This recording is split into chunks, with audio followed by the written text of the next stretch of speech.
ఎంచుకున్న వృత్తి ప్రవృత్తితో పాటుగా కర్తవ్యాల్ని బాధ్యతల్ని మరిచిపోకుండా పనిచేస్తే నిజంగా ఆ స్త్రీ ఉన్నత స్థానంలో ఉంటుంది.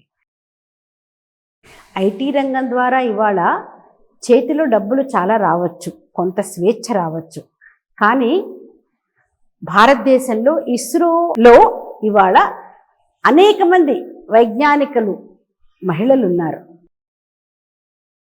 చంద్రయాన్ 3 లాంటి ప్రయోగాలు చేసేటప్పుడు పసిపిల్లల తల్లులైనటువంటి ఇస్రో సైంటిస్టులు ఆ పసిపిల్లలతో పాటు రాత్రి పిలుపొస్తే ఆఫీస్కి వెళ్ళిపోవడం, వాళ్ళని చూసుకుంటూ కూడా తను చేయవలసినటువంటి కర్తవ్యాన్ని, ఉద్యోగ విధుల్ని నిర్వర్తించడం, ఇది భారతదేశంలో తప్పితే మరెక్కడా సాధ్యం కాదు.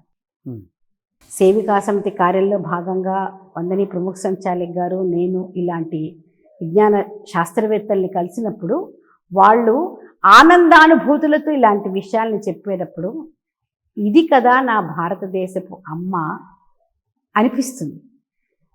ఐటీ రంగం పెరిగినంత మాత్రాన మన కర్తవ్యాల్ని దూరం చేసుకున్న వాళ్ళే అందరూ లేరు. సమాజంలో అనేక మంది వ్యక్తులతోటి కలిసి తిరిగి ప్రయాణం చేస్తున్నప్పుడు కుటుంబ బాధ్యతల్ని కూడా సమానంగా మోస్తూ పనిచేస్తున్నటువంటి మహిళలు కనిపిస్తారు. కొంత ఇవాళ వైశ్వీకరణ, పాశ్చాత్య దేశాల ప్రభావం భారతీయ మహిళల పట్ల, ముఖ్యంగా డబ్బు చేతిలో ఉండటం వల్ల ఖర్చు పెట్టడంలో, మాట్లాడడంలో వచ్చేటువంటి మార్పులు కూడా కనిపిస్తున్నాయి.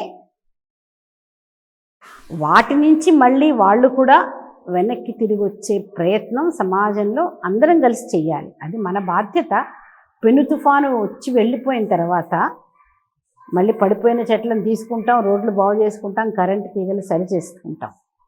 ఈ డబ్బు వెల్లువ అనేది పెను తుఫాను లాంటిదే. ఇది శాశ్వతం కాదు అన్న సత్యాన్ని సమాజం గుర్తించే రోజులు కూడా త్వరలోనే వస్తాయని ఆశిద్దాం.